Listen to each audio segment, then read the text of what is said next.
The interstate stretched ahead of me like a scar across the landscape, familiar and foreign all at once. I hadn't driven this route in 4 years, but my hands knew the way, past the grain silos that marked the county line, through the rolling hills that gave way to flat farmland, and finally to the exit that led home, if I could still call it that. My phone buzzed against the passenger seat. Another text from Mom about the reunion plans, about how excited everyone was to see me. I let it sit there, unanswered, like most of her messages over the past month. The truth was, I wasn't coming back for the family reunion. I was coming back because the city had finally suffocated me, because my apartment felt like a cage, because I needed to remember who I used to be before I became this hollow version of myself. The town limit sign appeared around a bend. Millbrook, population 3,847, home of the Fighting Eagles. Someone had spray painted over the population number, changing it to 3,200. Even our signs were dying. I pulled into the parking lot of Rosie's Diner, the same place where I'd eaten countless burgers after football games, where I'd studied for finals, where I'd had my last conversation with him before I left for college and never really came back. The neon sign flickered the same way it had 10 years ago, casting pink light across the cracked asphalt. Inside, the smell hit me first. Coffee, bacon grease, and something indefinably nostalgic that made my chest tight. Rosie herself was behind the counter, her gray hair pulled back in the same messy bun, her reading glasses perched on her nose as she counted register receipts. "Well, I'll be damned," she said, looking up. Her face broke into a smile that reached her eyes. "Tommy Richardson, thought you'd forgotten where you came from." "Hey, Rosie." I slid onto a red vinyl stool that creaked under my weight. "Just coffee, please." She poured it without asking how I liked it, black, no sugar. Some things never changed. "Your mama said you might be coming back for the reunion. Didn't expect to see you till then." "Came early," I said, wrapping my hands around the warm mug. Needed some quiet. Rosie nodded like she understood, but I caught her glancing toward the window. Following her gaze, I saw what she was looking at. A beat-up Ford pickup parked across the street outside Murphy's Hardware, tools scattered in the bed, a figure bent over the open hood. My stomach dropped before my brain caught up. "That's Jake Murphy's boy," Rosie said casually, refilling my cup. "You remember Marcus, don't you? Course you do. Been working at his daddy's store since high school. Good kid, never left." The words hung in the air between us, loaded with everything she didn't say, unlike you. Unlike everyone else who got out. I kept my eyes on my coffee, but I could feel him across the street like a magnetic pull. Marcus, my childhood best friend, my other half, the person I'd shared everything with until I didn't, until I ran. "Still lives in that little apartment above the store," Rosie continued, and I wondered if she knew what she was doing to me. "Jake's been wanting to retire, but Marcus won't let him. Says the town needs the hardware store." I nodded and drank my coffee too fast, burning my tongue. "I should get going." "Where are you staying? Your folks' place?" "Motel 6 out by the highway." Rosie's eyebrows rose. "Honey, your childhood bedroom's sitting empty?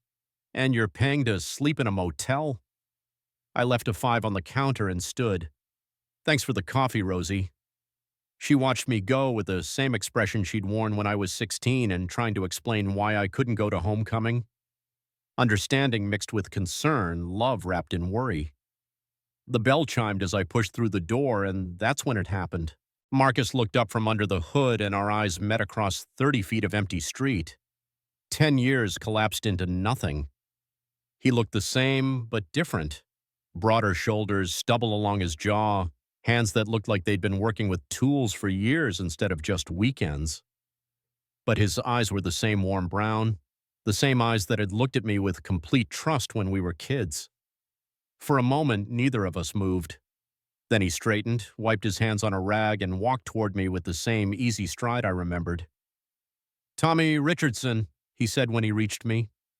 His voice was deeper now, rougher around the edges. "Heard you might be coming back for the reunion." Marcus. His name felt strange in my mouth after so many years of not saying it. Looks like Rosie's got the town gossip network running smooth as ever. He smiled, and something in my chest loosened for the first time in months. Some things never change.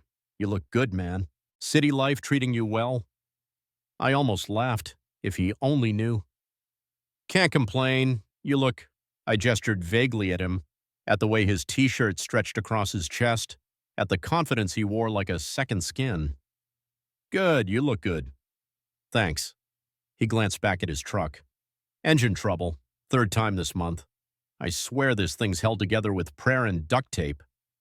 Without thinking, I found myself walking toward the truck with him.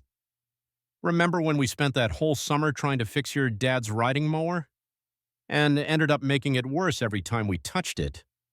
Marcus laughed, and the sound took me back to lazy afternoons in his garage, both of us covered in grease and completely clueless but determined to figure it out together. Think we finally gave up and paid Henderson's boy to do it right. I leaned against the truck's fender, suddenly desperate to keep this conversation going, to pretend that 10 years of silence hadn't happened between us. What's wrong with it? Starter, I think. Been making this grinding noise when I turned the key. He bent back under the hood, and I watched the way his shoulders moved as he worked, the familiar concentration on his face. Could be the alternator, though. Hard to tell. Want me to take a look? He paused, glanced at me. You know about cars now? Learned a few things. I moved to stand beside him, close enough that I could smell his cologne mixed with motor oil and something that was just uniquely him. Emergency repairs mostly. Had a beat-up Honda in college that needed constant attention. Yeah. He stepped back to give me room, and I felt the absence of his warmth. Have at it. I bent over the engine, suddenly grateful for all those YouTube videos and late nights in parking garages when my car broke down and I couldn't afford a mechanic. The problem was obvious once I looked, a loose connection on the battery terminal. There's your issue, I said, pointing. Connections come loose. You've got a wrench? Marcus handed me one from his toolbox and our fingers brushed as I took it. Such a small thing, but it sent electricity up my arm that had nothing to do with the car battery. Should be good now, I said after tightening the connection. Try starting it. He climbed into the driver's seat and the engine turned over on the first try, smooth and strong. When he got out, he was grinning. Damn, Tommy, thanks. I've been fighting with that thing for weeks. No problem. I handed the wrench back, careful not to touch his fingers this time. Glad I could help. We stood there for a moment, the engine idling between us, both of us seeming to realize at the same time that the conversation was over, that we'd have to say goodbye again. So, Marcus said finally, how long you in town for? Not sure yet, maybe a week or two. Needed some time away from the city. Everything okay? The concern in his voice almost undid me. This was Marcus, the same person who'd sat with me in the hospital when I broke my arm falling out of the oak tree in his backyard, who'd shared his lunch with me every day in third grade when I kept forgetting mine, who'd known me better than anyone else in the world until I made sure he didn't. Yeah, I lied. Everything's fine, just needed a change of scenery. He nodded like he believed me, but I could see the questions in his eyes. Well, if you get bored, I'm usually at the store. Same place, same hours. Dad's got me working 6 days a week now. I might stop by, I said, knowing I would, knowing I shouldn't. You better. He climbed back into his truck, rolled down the window. Good seeing you, Tommy. Really. I watched him drive away, standing in the middle of Main Street like an idiot, until his taillights disappeared around the corner. Then I got in my rental car and drove to the motel, checked into a room that smelled like stale cigarettes and industrial cleaning supplies, and sat on the edge of the bed, wondering what the hell I was doing here. The answer came to me as I stared at my reflection in the dark window. I was here because 10 years ago I'd run away from the most important person in my life without explanation, and I'd never stopped missing him. I was here because I needed to see if there was anything left of the friendship I'd abandoned, or if I'd destroyed it completely when I chose my fear over everything else. I was here because Marcus Murphy had been my best friend, my anchor, my safe harbor, and I'd been an idiot to think I could build a life without him in it. The next morning, I woke up disoriented, sunlight streaming through thin motel curtains that did nothing to block the early dawn. For a moment, I couldn't remember where I was, why the ceiling looked wrong, why I could hear 18-wheelers instead of city traffic. Then it all came rushing back. The drive, Rosie's diner, Marcus under the hood of his truck with those same capable hands I remembered from childhood. I dreamed about him, fragments that dissolved as soon as I tried to hold on to them. Something about the old swimming hole, about summer afternoons that stretched forever, about the way he used to look at me when we were 17 and everything was complicated and simple at the same time. Coffee. I needed coffee and a plan that didn't involve driving straight back to Chicago. The motel's complimentary breakfast was a joke, stale pastries and coffee that tasted like it had been brewing since the Clinton administration. I grabbed a cup anyway and sat in the parking lot watching the town wake up. Millbrook at 7 in the morning looked exactly like it had when I was 18, slow, quiet, painted in shades of faded yellow and dusty blue. A few pickup trucks headed toward the grain elevator, a woman in scrubs driving to her shift at the hospital one county over, kids on bikes racing to make it to summer school on time. I found myself driving toward downtown without really deciding to, past the post office where Mrs. Henderson had worked for 30 years, past the library with its Civil War monument, past the park where Marcus and I had played countless games of pickup basketball. The muscle memory of these streets was stronger than I'd expected. Every turn felt predetermined, like I was following a map I'd memorized years ago. Murphy's Hardware sat on the corner of Main and 3rd, a narrow brick building squeezed between the barber shop and what used to be Woolworth's. The painted sign above the door was faded but legible, Murphy & Son, Essent, 1967. A bell jingled as I pushed inside, the same bell I remembered from childhood trips with my dad. The smell hit me immediately. Sawdust, metal, oil, and something indefinably masculine that made me think of building tree houses and fixing bicycles. The store was exactly as I remembered it. Narrow aisles packed floor to ceiling with everything a small town could need, organized according to some system that only Jake Murphy understood. "Help you find something?" The voice came from behind the counter, and I turned to see Jake himself, grayer and more stooped than I remembered, but still wearing the same canvas apron, still squinting through the same wire-rimmed glasses. "Hi, Mr. Murphy, Tommy Richardson." His face transformed. "Well, I'll be damned. Tommy Richardson. Haven't seen you since—" He paused, and I knew he was thinking the same thing I was. Since that awkward goodbye 10 years ago when I'd stopped by to say I was leaving for college and might not be back for a while. When Marcus had been out of town at a family funeral and I'd used that as an excuse not to wait. "Since I left for Northwestern," I finished. "How are you, sir?" "Getting old, but can't complain. Heard you were doing well up in Chicago. Marketing, right?" "Advertising, actually, but close enough." "Marcus will be glad to see you. He's out back working on the Henderson's lawnmower. Been giving him trouble all summer." Jake gestured toward a door marked private behind the counter. "Go on back. He's in the workshop." I walked through the store past displays of screws sorted by size, past paint cans and garden hoses and the kind of practical merchandise you could only find in a place like this. The workshop was exactly where I remembered it, tucked behind the main store in what used to be a separate building before Jake knocked through the wall. Marcus was bent over a workbench, tools spread around him like a surgeon's instruments, completely absorbed in whatever he was doing.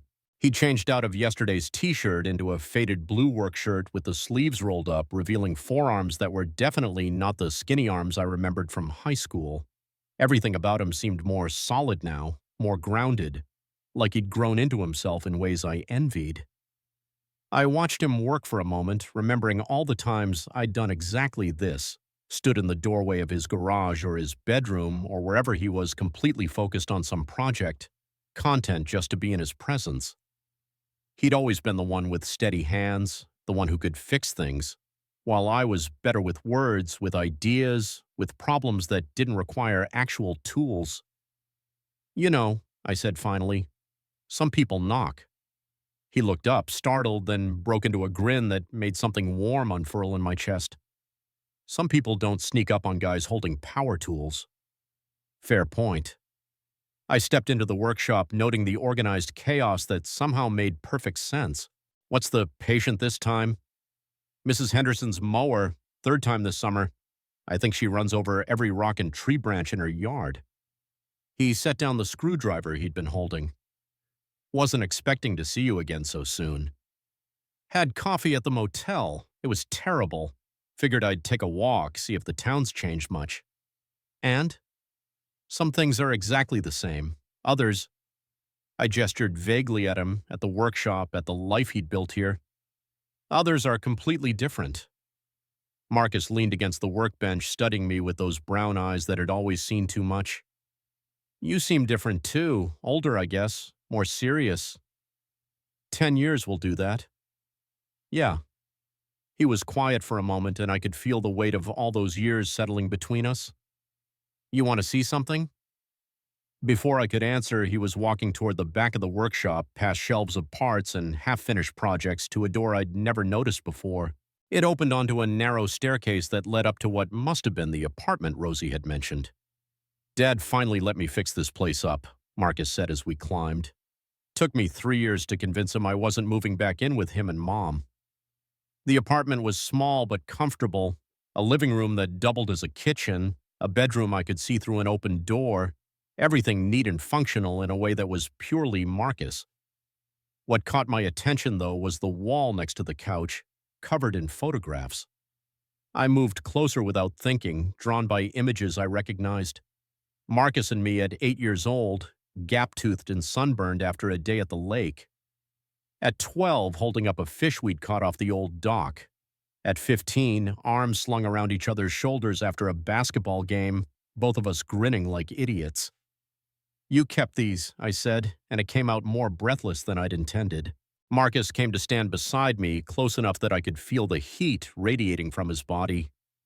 Course I kept them. You were my best friend. Were, past tense. The word hit me like a physical blow. I know I should have stayed in touch, I said quietly.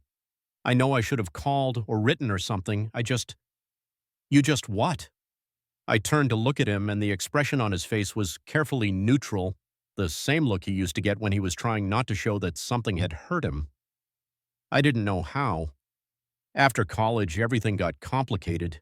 My job, relationships, trying to figure out who I was supposed to be, and it felt like too much time had passed, like it would be weird to just call out of the blue. It wouldn't have been weird, Tommy. His voice was soft, but there was something underneath it, something that sounded like old pain, at least not to me. We stood there looking at each other, and I felt the same vertigo I'd experienced in those last few months before I left for college, when everything between us had started to feel charged and dangerous and too important to risk. I missed you, I said before I could stop myself. You left. I had to. Did you? The question hung in the air between us, loaded with everything we'd never talked about, everything I'd run away from. Because it felt like you wanted to leave, like you couldn't wait to get out of here, away from, he gestured vaguely, all of this. Away from you, I heard in the words he didn't say, away from us. That's not true, I said, but even as I said it, I knew it wasn't entirely false either. I had wanted to leave, desperate to escape the feeling of being trapped in a place where I could never be who I really was. But I'd also been terrified of staying, of having to face what was happening between Marcus and me, of having to admit things I wasn't ready to admit. Marcus nodded like he'd heard my thoughts. You want some coffee? Real coffee, not the swill they serve at the motel. The subject change felt like mercy. Yeah, that would be great.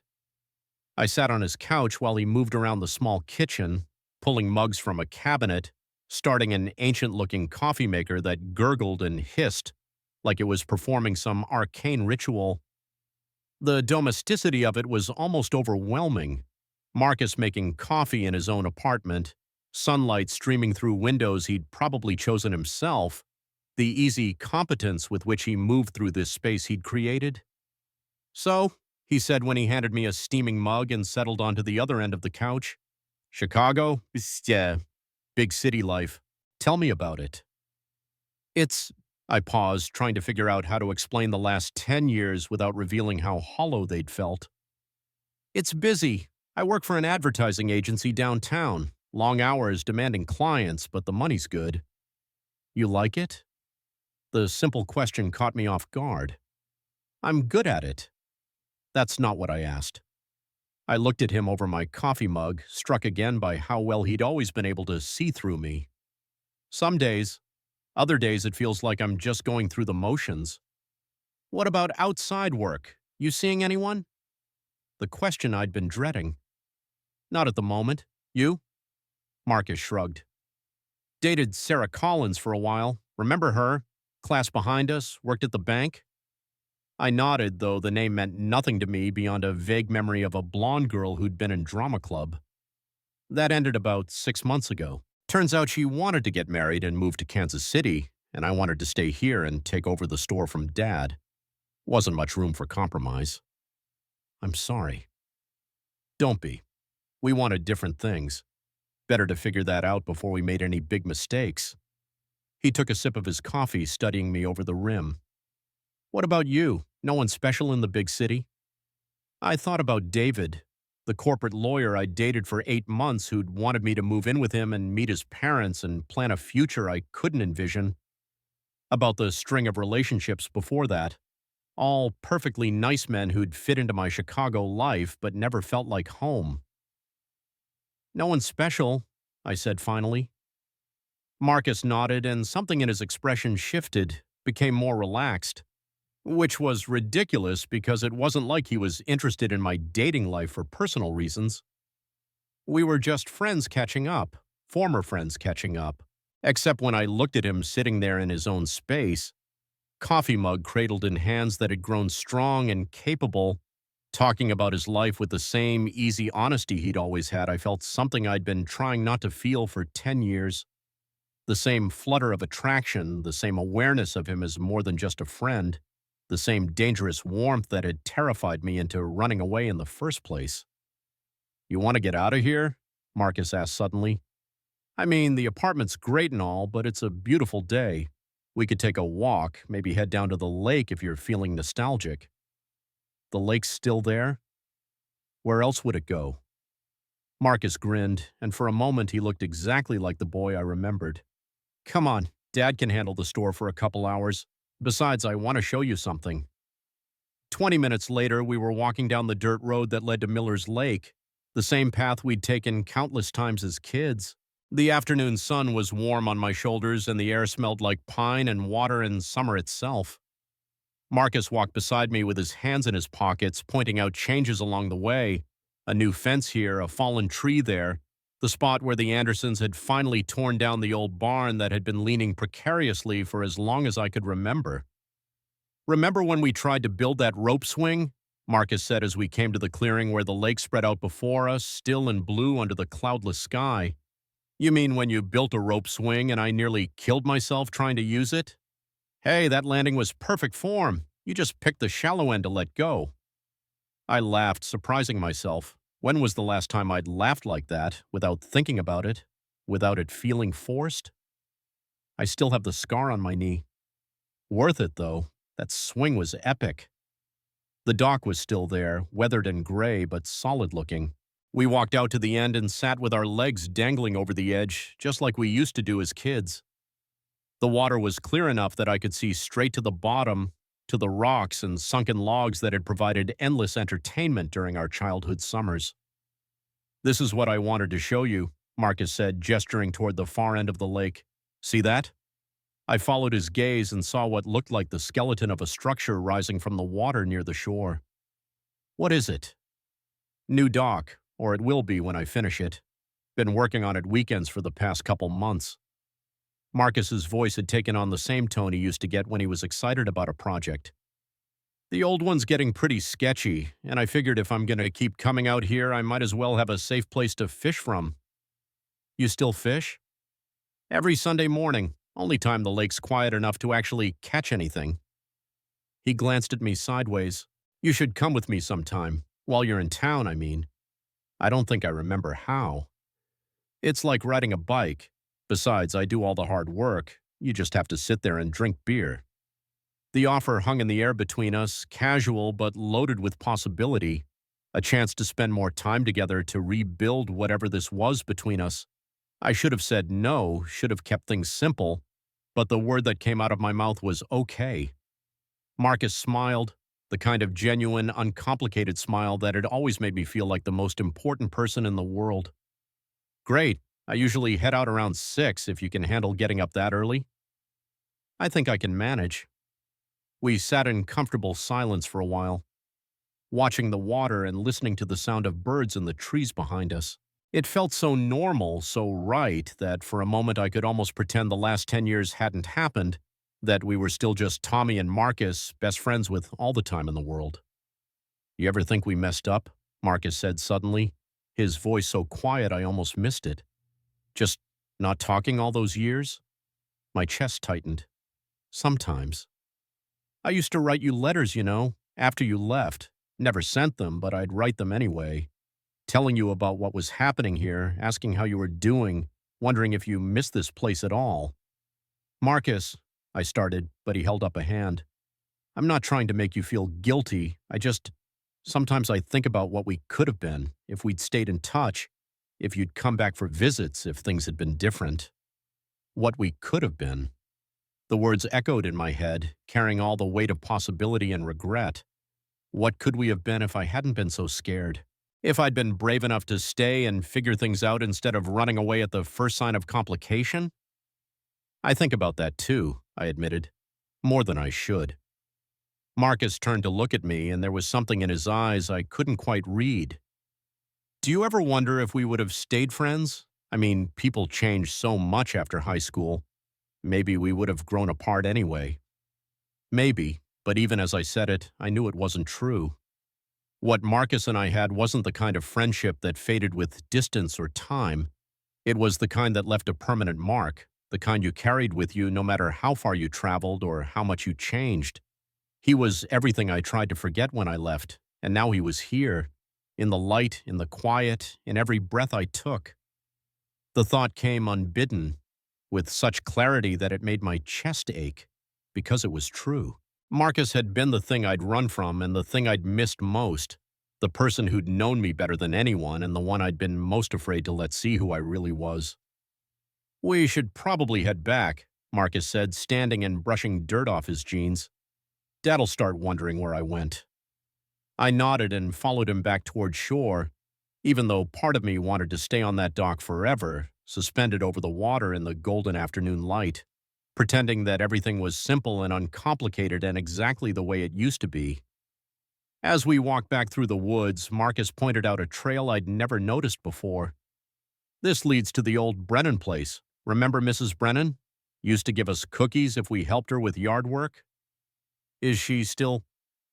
Moved to assisted living in the county seat about 5 years ago. House has been empty ever since. I check on it sometimes, make sure kids aren't breaking in or anything. Marcus paused at a fork in the path.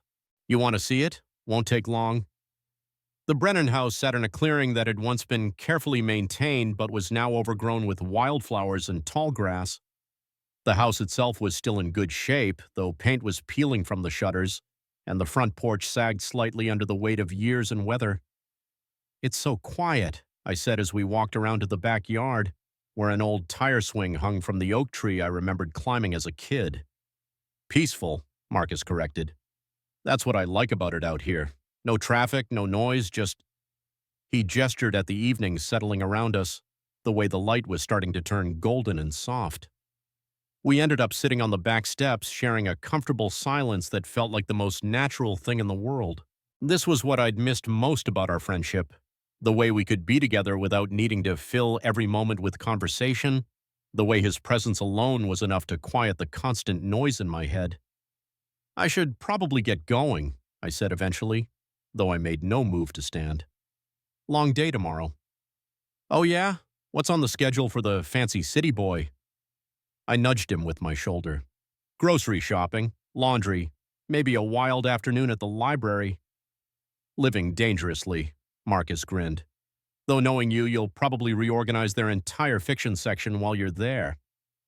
The fact that he remembered my weird compulsion to straighten bookshelves wherever I went made something warm bloom in my chest. 10 years, and he still knew me that well. Only if it really needs it, I said, and Marcus laughed. We walked back to town as the sun started to set, painting the sky in shades of pink and orange that I'd forgotten existed outside of postcards. Marcus talked about his plans for expanding the hardware store, about the fishing tournament the town council was trying to organize, about small-town politics and local drama that should have been boring but somehow wasn't when he was telling it. I found myself watching him as he talked, noting the way his hands moved when he got excited about something, the way his eyes crinkled when he smiled, the easy confidence he wore like a second skin. This was Marcus grown up, Marcus who'd found his place in the world and made peace with it, and I envied him that certainty more than I could say. When we reached Main Street, Marcus stopped beside his truck. So, Sunday morning, 6 o'clock at the dock? I'll be there. Good. He opened the driver's door, then paused. And Tommy, thanks for today. It was good to have you back, even if it's just for a while. I watched him drive away, standing on the sidewalk until his taillights disappeared around the corner. Then I walked back to the motel, past the diner where Rosie was probably getting ready for the dinner rush, past the post office and the bank and all the familiar landmarks of a life I'd left behind. In my room, I sat on the edge of the bed and tried to make sense of what I was feeling. Relief, definitely. Relief that Marcus didn't hate me, that our friendship might be salvageable. But underneath that was something more complicated, something that felt dangerously like hope. I'd spent 10 years convincing myself that leaving had been the right choice, that I'd outgrown this place and these people, that the life I'd built in Chicago was better than anything I could have had here. But sitting in Marcus's apartment, walking beside the lake, listening to him talk about his plans and dreams and the future he was building, it all felt more real than anything I'd experienced in years. Maybe I hadn't outgrown this place. Maybe I'd just been running from it. My phone buzzed with a text from my boss, something about a client presentation that needed revisions, and I stared at it for a long moment before setting the phone aside without responding. For the first time in years, work felt like the least important thing in my life. Sunday morning came gray and misty, the kind of dawn that made everything look soft and dreamlike. I'd barely slept, partly because the motel's air conditioning unit sounded like a dying rhinoceros, but mostly because I couldn't stop thinking about the day ahead. Fishing with Marcus. Just the two of us, the way it used to be. I was at the dock by 5:50, carrying coffee in a thermos I'd bought at the gas station along with a box of donuts that seemed like the kind of thing you brought to a fishing expedition. Marcus was already there, standing at the end of the old dock with 2 fishing rods and a tackle box, looking perfectly at home in the early morning light. "You made it," he said when he saw me. "Wasn't sure city hours would agree with country timing." "I've been up since 4, I admitted. Couldn't sleep." "Excited about catching fish or worried about falling in the lake?" "Both, probably." Marcus grinned and handed me one of the rods. "Don't worry, I brought extra clothes in case you decide to go swimming." The next hour passed in the kind of easy companionship I'd forgotten existed. Marcus showed me how to bait the hook. Apparently, I'd forgotten more about fishing than I'd thought, and we cast our lines into the still water, settling into lawn chairs Marcus had brought from his truck. "This is nice," I said as the sun started to burn through the mist, turning the lake into a sheet of gold. "Peaceful." "Best part of the week," Marcus agreed. "No customers, no phone calls, just me and the fish. And now you, I guess." We talked about everything and nothing, movies we'd seen, books we'd read, Marcus's plans for the new dock, my increasingly complicated relationship with city life. It felt so natural that I almost forgot we were supposed to be catching fish until Marcus's rod bent nearly double. "There we go," he said, reeling in a bass that looked like it could feed a family of 4. "That's dinner sorted." Show off. Jealous? Completely. By the time we packed up around noon, Marcus had caught 3 more fish while I'd managed to snag nothing but weeds and what might have been an old boot. But I didn't care.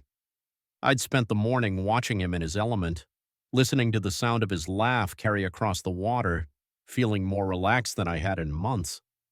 "You want to help me clean these?" Marcus asked as we walked back to his truck. "Fair warning, it's messy work. I think I can handle it."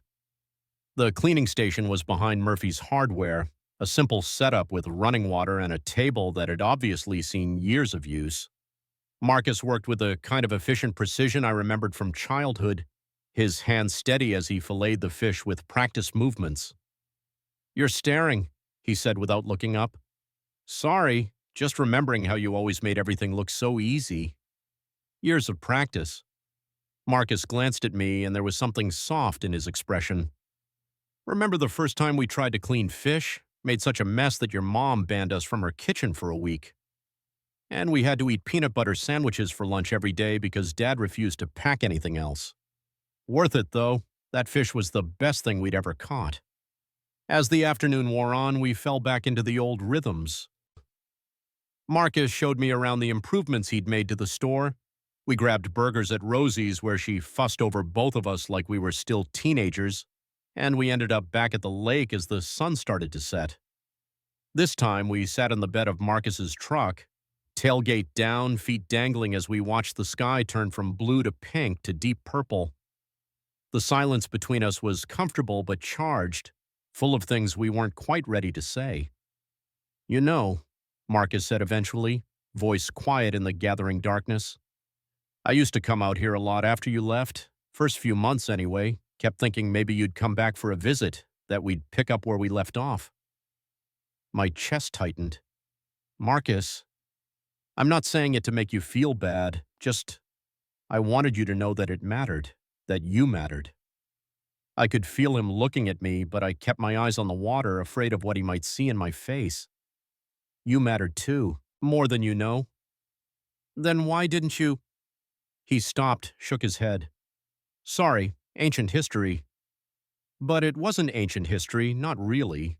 It was sitting right here between us, as real and present as the night air. "Because I was scared," I said finally, the words coming out barely above a whisper. "Because I was 18 and confused and terrified of what I was feeling." Marcus went very still beside me. "What you were feeling?"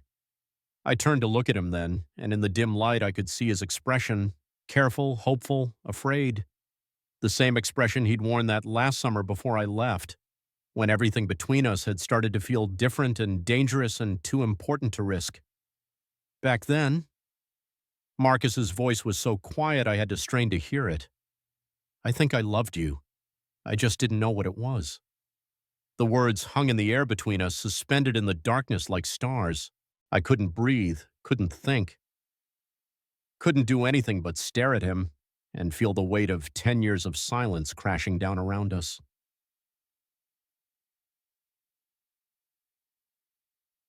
Part 2.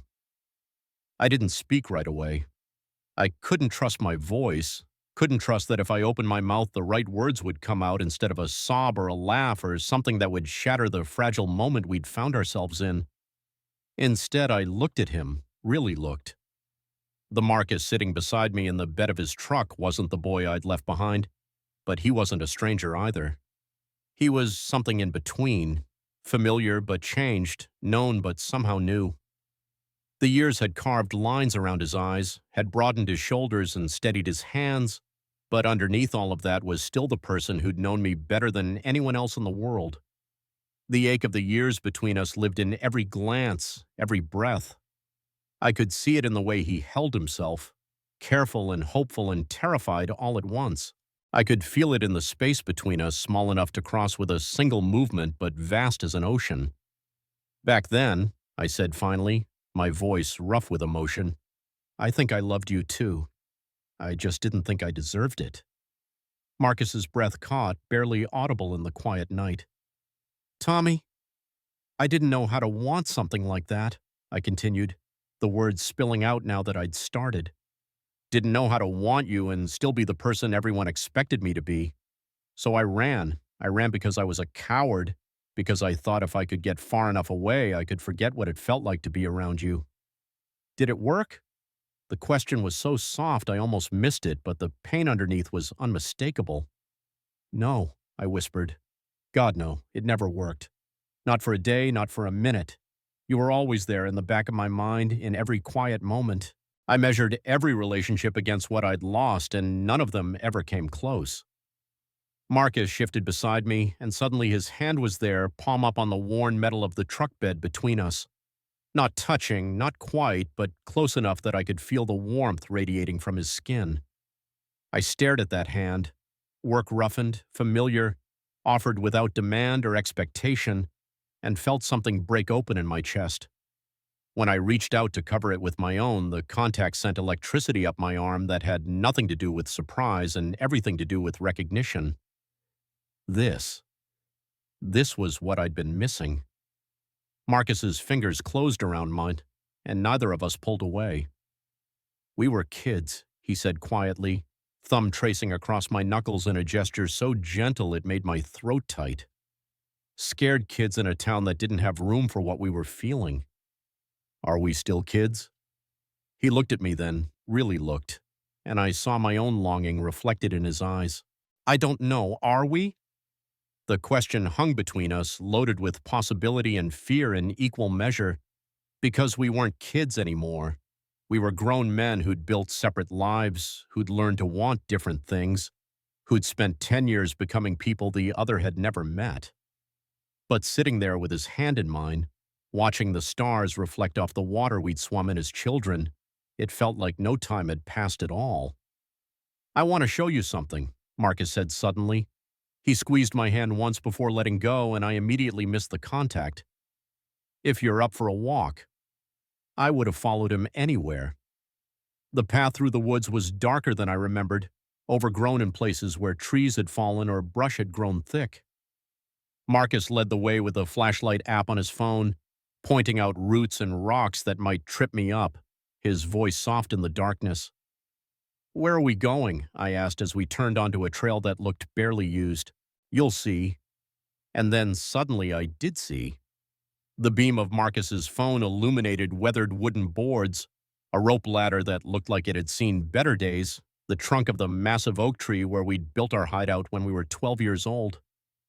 "Oh my God," I breathed.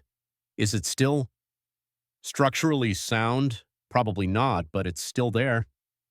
The treehouse was smaller than I remembered, which seemed to be a theme of this entire trip.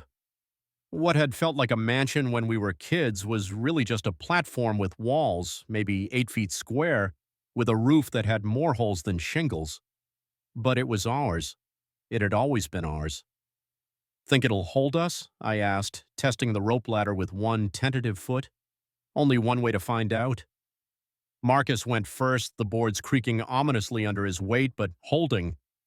I followed more carefully, half convinced the whole structure would collapse and send us both tumbling to the forest floor. But somehow, miraculously, we both made it to the top. Inside, the treehouse was exactly as we'd left it. If you ignored the layer of dust, the scattered leaves, and what looked like evidence of small animal habitation. Our old camping chairs were still there, though the fabric had rotted away in places. The wooden crate we'd used as a table was overturned but intact. Even the old coffee can where we'd kept our treasure, a collection of interesting rocks, a Swiss Army knife, and a few dollars in coins, was tucked in the corner where we'd left it. "Jesus," Marcus said, settling carefully onto one of the chairs. "This brings back memories." I took the other chair, testing it gingerly before putting my full weight down. "Remember when we thought we were going to live up here? Had that whole plan to run away and survive in the woods? Your mom packed us sandwiches for our survival expedition, and we made it exactly 6 hours before we got homesick and went back for dinner." Marcus laughed, and the sound filled the small space like music. "We weren't exactly cut out for the wilderness life." "Speak for yourself. I was ready to commit. It was you who started missing your bed." "My bed and your mom's cooking." We sat there grinning at each other across the dusty space, and for a moment it felt exactly like old times. But then, the moment shifted, became something heavier, and I was acutely aware that we weren't 12 anymore. We were two grown men sitting in a childhood hiding place, carrying the weight of everything we'd never said to each other. "We used to tell each other everything up here," Marcus said quietly. "Remember, this was where we came when we had secrets too big for anywhere else." I remember. Seems fitting then. I knew what he was asking, what door he was opening for me, and I wanted to walk through it, wanted to tell him everything I'd been carrying for 10 years. But the words felt too big, too dangerous. What if I said them and he realized he'd been wrong? What if the boy he thought he'd loved was gone, replaced by someone harder and more broken than he remembered? I'm not the same person I was when I left, I said instead. Neither am I. I know, but I gestured helplessly. The city changed me, made me cynical, I guess. Made me forget how to trust people, how to let them in. I'm not sure I remember how to be the person you knew. Marcus leaned forward in his chair, and even in the dim light filtering through the holes in the roof, I could see the sincerity in his expression. You think I care about that? Tommy, you're sitting in our childhood treehouse at midnight, having driven hundreds of miles to come back to a place you said you'd outgrown. You think that sounds like someone who's forgotten who they are. Maybe I just got lost for a while. Maybe, but you found your way back. The words hit me like a physical blow because they were true and because I'd needed to hear them more than I'd realized. I had found my way back. Not just to Millbrook, but to this, to Marcus, to the person I'd been before I'd learned to be afraid of my own feelings. I missed this, I said quietly. Missed having someone who knew me well enough to call me on my bullshit. I missed having someone worth calling on their bullshit. We were sitting maybe 4 feet apart, close enough to touch but far enough that it still felt safe. I wanted to cross that distance, wanted to reach for him the way I'd been wanting to reach for him since the moment I'd seen him under the hood of his truck. But I was terrified that if I moved, if I broke the spell of this moment, everything would disappear. We were the same boys who used to chase fireflies here, who'd carved our initials in the wall and sworn we'd be friends forever. But this time the dark wasn't hiding anything. It was revealing everything. Can I ask you something? Marcus said. Anything. That last summer before you left, was I imagining it or was there something... He paused, searching for the right words. Something different between us? My heart hammered against my ribs. You weren't imagining it. I thought maybe I was projecting, reading too much into things because I wanted... He shook his head. I spent years wondering if I'd made it all up in my head. What did you want? The question came out breathless, but I had to know. Marcus was quiet for so long I thought he wasn't going to answer. When he finally spoke, his voice was barely above a whisper. I wanted to kiss you. That night, we camped out here when we were talking about college and the future and everything we were going to do. You fell asleep first, and I just lay there watching you, thinking about how much I was going to miss you, and I wanted to wake you up and tell you that I didn't want you to go, that I wanted you to stay here with me, that I thought maybe we could be something more than friends. The confession hung in the air between us, raw and honest, and 10 years too late. I closed my eyes, remembering that night, remembering the way Marcus had looked at me when he thought I wasn't paying attention, remembering the electricity I'd felt every time our hands brushed or our shoulders touched. I would have kissed you back, I said. Would you? I was lying there awake too, thinking the same thing, wanting the same thing. I almost reached for you a dozen times. Why didn't you? Because I was terrified. Because I didn't know what it meant, and I thought if I touched you, if I let myself want you the way I was starting to want you, everything would change and I wouldn't be able to take it back. Marcus made a sound that might have been a laugh or a sob. Everything changed anyway. I know, and I'm sorry. I'm so fucking sorry, Marcus. For leaving without explaining, for not calling, for being too much of a coward to figure out what we were to each other. We were everything, Marcus said simply. We were everything, and then you were gone. The pain in his voice broke something inside me. I stood up without thinking, the chair scraping against the wooden floor, and moved to where he was sitting. There wasn't room for 2 chairs side by side, so I knelt beside him instead, close enough to see the unshed tears in his eyes.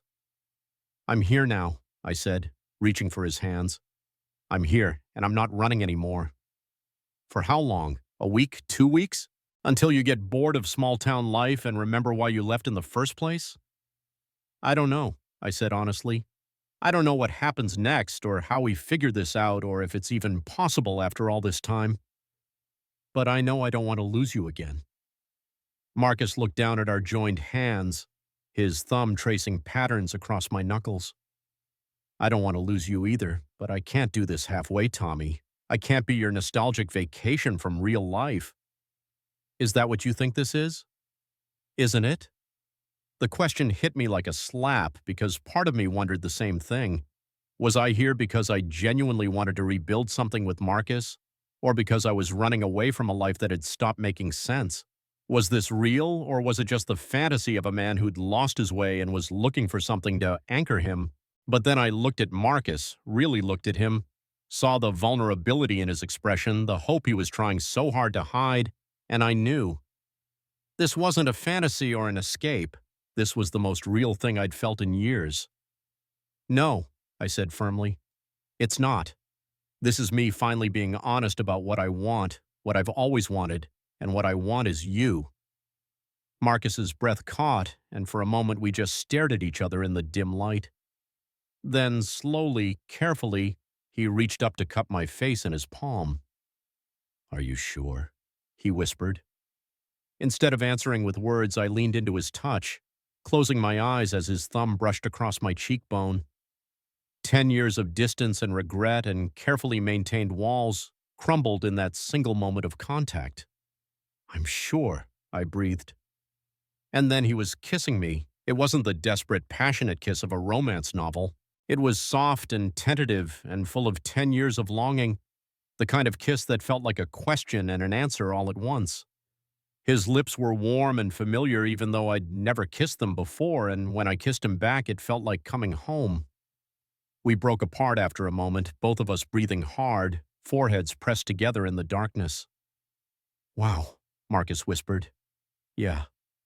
That was worth waiting for?" He laughed, and I felt the sound more than heard it.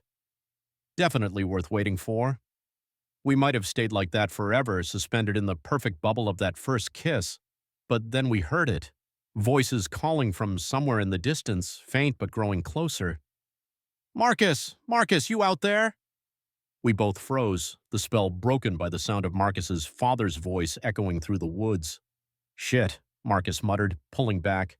I told him I was going for a walk, but that was hours ago. He's probably worried. 'Marcus!' The voice was closer now, accompanied by the beam of a flashlight sweeping through the trees below us. 'Up here, Dad,' Marcus called back, but his voice was strained. 'Everything's okay?' We could hear Jake Murphy crashing through the underbrush, muttering about sons who didn't have the sense to carry a phone with them. Marcus and I looked at each other in the darkness, both of us realizing at the same time that we were about to have some very awkward explaining to do. 'Maybe we should,' I started, but Marcus shook his head. 'It's fine. He knows you're back in town. It's not weird that we'd be hanging out.' Except it felt weird, sitting there with my lips still tingling from his kiss, trying to pretend that nothing had changed when everything had changed. 'There you are,' Jake's voice came from directly below us. 'What the hell are you doing up in that death trap? And is that Tommy with you?' 'Hi, Mr. Murphy,' I called down, hoping my voice sounded normal. 'Well, I'll be damned. Should have known, nay. You two always did disappear together when you were kids.' There was fondness in Jake's voice, but also concern. 'Come on down from there before the whole thing collapses. Your mother's been calling every 10 minutes wondering where you are, Marcus.' 'Sorry, Dad. Lost track of time.'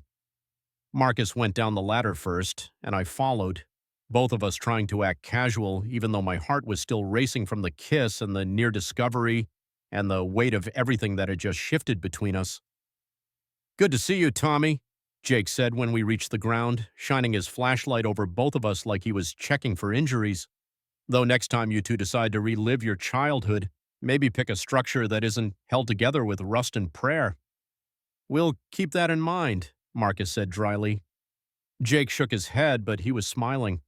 'Come on, I'll walk you both back. Your mother made enough dinner for an army, Marcus, and you know how she gets when food goes to waste.' The walk back through the woods was surreal. Jake chatted easily about town news and the weather and his plans for finally retiring, while Marcus and I walked in charged silence. Every time our shoulders brushed, I felt electricity shoot through me. Every time I caught him looking at me, I had to fight the urge to reach for his hand. When we reached the hardware store, Jake headed inside to tell his wife that Marcus was safe, leaving us alone on the sidewalk. So, Marcus said quietly, that happened. Which part? The kiss or the near heart attack when your dad showed up? Both, I guess. He ran a hand through his hair, looking suddenly uncertain. Are you okay? With what happened up there? Are you kidding me? Marcus, that was... I paused, searching for the right words. That was the best kiss of my life. Relief flooded his expression. Really? Really? Though maybe next time we could pick somewhere with fewer spiders and a lower chance of parental interruption. Marcus laughed, and the sound eased some of the tension that had built up during the walk back. I think I can arrange that. Good. I glanced toward the hardware store where I could see Jake moving around inside. I should probably let you get back to dinner before your mom sends out a search party, too. Probably. But Marcus made no move to leave. What are you doing tomorrow? No plans. Why? There's something else I want to show you, something I've been working on. He hesitated, then added, if you want to see it, I mean, no pressure. I want to see it, I said without hesitation. Whatever it is. Okay, good. Meet me at the lake around 10. The new dock should be ready to test by then. I'll be there. Marcus nodded, started to turn away, then stopped. Before I could react, he stepped closer and pressed a quick, soft kiss to my cheek. Good night, Tommy. Good night. I watched him disappear into the store, my hand rising automatically to touch the spot where his lips had been. Then I walked back to the motel in a daze, my mind replaying every moment of the evening, the conversation in the truck, the confession in the treehouse, the kiss that had changed everything. In my room, I sat on the edge of the bed and tried to process what had happened. Marcus had said he loved me. Past tense maybe, but still. And I'd told him I loved him too, which was terrifying and liberating and completely true. We'd kissed. We'd been interrupted at the worst possible moment, but we'd kissed, and it had been everything I'd imagined and more. But underneath the euphoria was a thread of fear, because now what?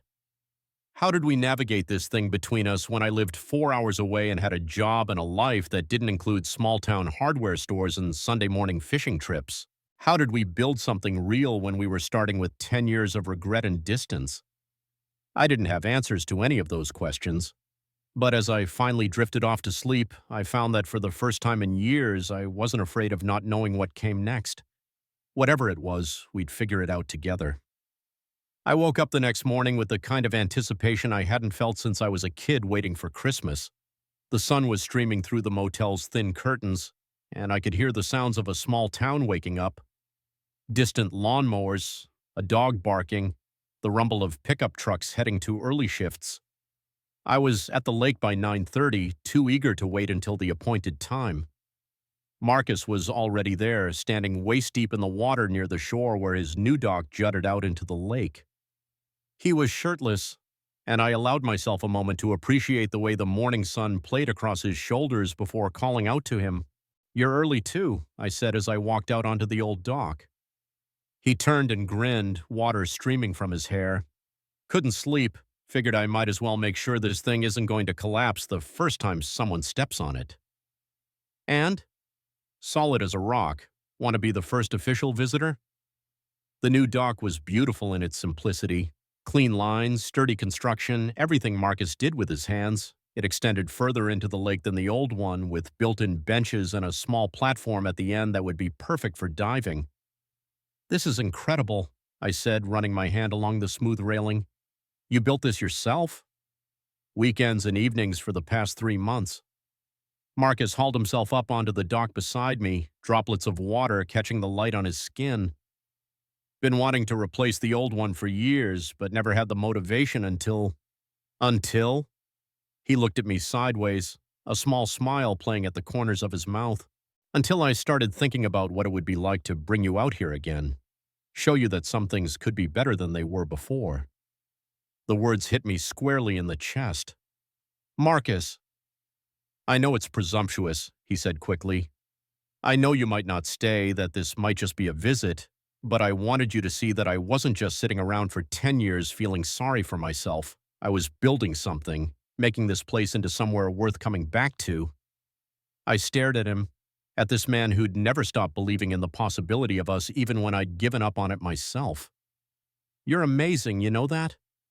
I'm practical, he corrected, but he was blushing. Come on, let's test the diving platform. We spent the morning like teenagers, jumping off the new dock and swimming in water that was probably too cold for sensible adults. Marcus was a stronger swimmer than I remembered, cutting through the water with easy strokes while I tried not to embarrass myself too badly. Every time he surfaced near me, shaking water from his hair and grinning, I felt that same flutter of attraction I'd been fighting since I arrived. Eventually, we hauled ourselves back onto the dock, breathless and laughing, lying side by side on the warm wood to dry off.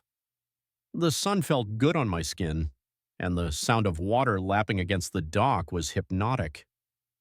This is perfect, I said, turning my head to look at Marcus. The dock, I mean, but also this, being here with you. Yeah? He rolled onto his side, propping his head on his hand. Even though we're not kids anymore, even though everything's more complicated now, especially because of that. We lay there looking at each other, and I could see the exact moment when the playful mood shifted into something more serious, more charged. Marcus reached out slowly, giving me time to pull away, and traced a line of water down my chest with one finger. Tommy, he said quietly. Yeah? What happens when you go back? The question I'd been dreading. I don't know. That's not really an answer. I sat up, suddenly restless. I know it's not, but it's the only one I have right now. I have a job, an apartment, a whole life in Chicago. I can't just walk away from all of that. I'm not asking you to. Marcus sat up too, and I could see the careful control in his expression. I'm just asking what this means, what we mean. You mean everything, I said without hesitation.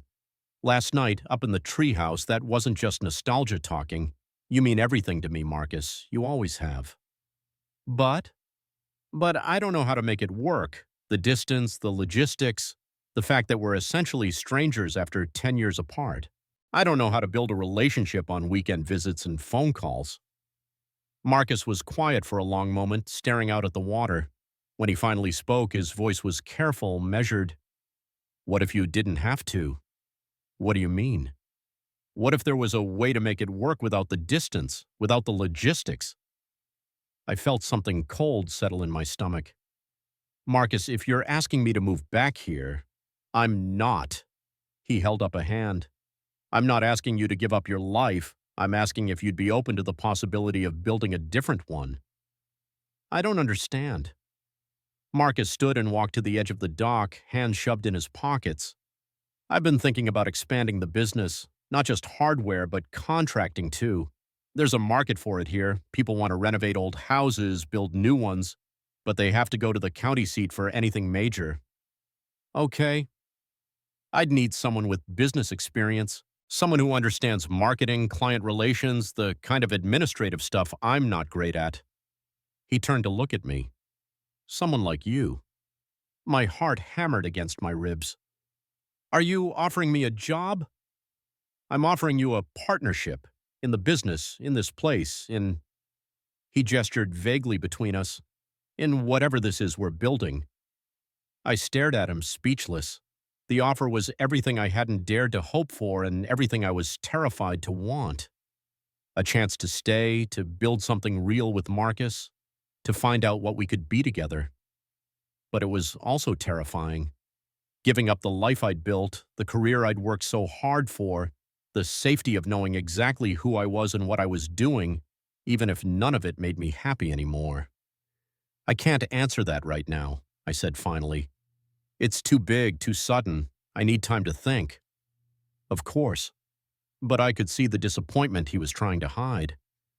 I just wanted you to know that there might be options, that it doesn't have to be all or nothing. Marcus. I stood and moved closer to him, close enough to touch if I was brave enough. The fact that you'd even think of something like that you'd want to build something with me, it means more than you know. But But I'm scared. I'm scared of making the wrong choice, of messing this up, of hurting you again if it doesn't work out. Marcus reached for my hands, lacing our fingers together. I'm scared too, but I'm more scared of not trying, of letting you walk away again without fighting for this. I won't disappear this time, I said, squeezing his hands. Whatever happens, I won't just disappear, I promise. Okay. He smiled, and it was soft and grateful and tinged with sadness. That's enough for now. We drove back to town in comfortable silence, both of us lost in our own thoughts. Marcus had given me the biggest gift he could, a way to stay, a reason to rebuild my life around something that mattered.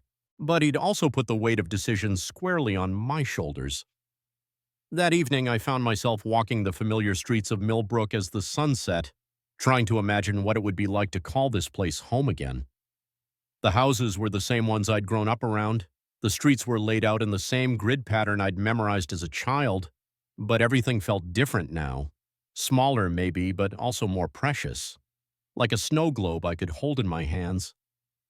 I ended up at the park where Marcus and I had played as kids, sitting on the same swing set where we'd spent countless afternoons talking about our dreams and fears and the future we thought we understood. The metal chains creaked under my weight, and I closed my eyes, trying to remember what it felt like to be 10 years old and certain that Marcus and I would be friends forever. Figured I'd find you here. I opened my eyes to see Marcus walking toward me across the grass, carrying 2 cups of coffee and a paper bag from Rosie's. Figured, I asked as he settled onto the swing beside me. You always came here when you needed to think, usually after a fight with your parents or a bad day at school. He handed me one of the cups and opened the bag to reveal 2 slices of pie. Apple, Rosie's new recipe. You remember that? About me coming here to think? I remember everything about you, Tommy. That's kind of the problem. We ate pie and drank coffee as the sky darkened around us, talking about small things.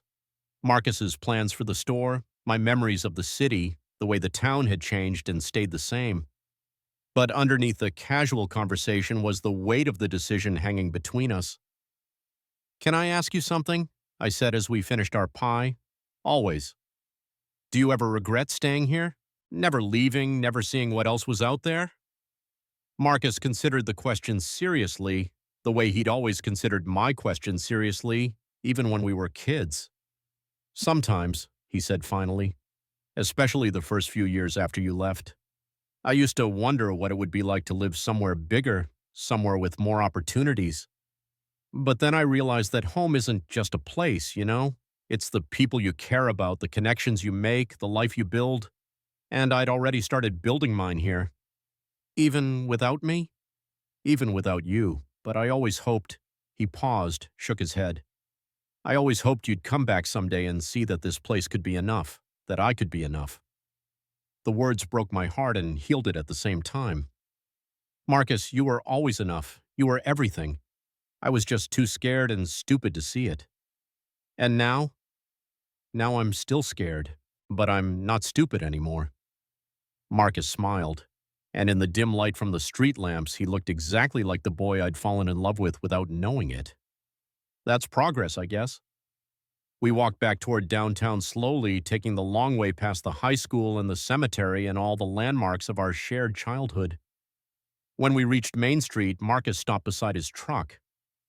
Will you come home with me tonight? He asked quietly. I just mean I'd like to wake up knowing you're still here, still real. The vulnerability in his voice undid me completely. Yes. Marcus's apartment felt different at night, softer somehow, more intimate. He made us tea while I sat on his couch looking at the photographs on the wall, our shared history displayed like a museum of a friendship that had meant everything. Do you ever wonder what would have happened if I'd stayed? I asked when he joined me on the couch, careful to leave space between us even though every instinct I had was screaming at me to touch him. Every day for the first 2 years, Marcus said honestly. Less often now, but still sometimes. What do you think would have happened? I think we would have figured it out eventually. Probably would have taken us a while. We were both pretty clueless, but I think we would have gotten there. And then? Marcus smiled, but there was sadness in it. And then we'd probably be celebrating our 10th anniversary instead of trying to figure out if we still know each other. The thought hit me like a physical blow. 10 years. We could have had 10 years together, building a life and a love,